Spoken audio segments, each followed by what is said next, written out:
ఏదైతే మహమ్మద్ ప్రవక్త పుట్టినరోజును పురస్కరించుకుని ఐ లవ్ మహమ్మద్ అన్నటువంటి పోస్టర్లు హోర్డింగ్లు వేయటం ర్యాలీలు చేస్తూ జరిగింది. అయితే రాయ్బరేలీ ఉత్తరప్రదేశ్లో సోనియా గాంధీ గెలిచినటువంటి నియోజకవర్గం ఏదైతే ఉందో రాయ్బరేలీ, ఆ తర్వాత ఇప్పుడు దాన్ని వదిలిపెట్టారనుకోండి.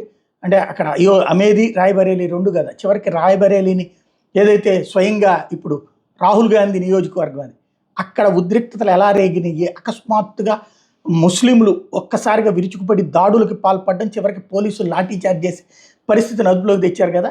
ఇప్పుడు దాంట్లో విచారణ చేస్తే ఒక విచిత్రమైన పరిస్థితి విషయం బయటపడింది.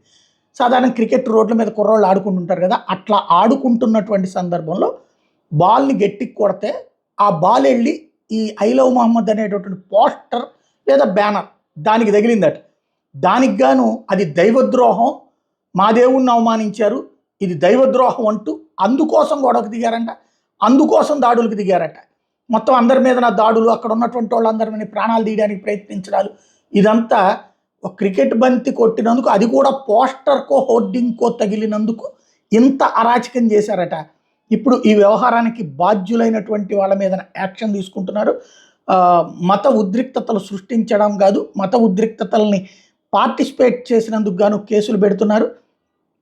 ఇలాంటి రాబోయేటటువంటి రోజులు ఇంకెన్ని చేస్తారో చూడాలి.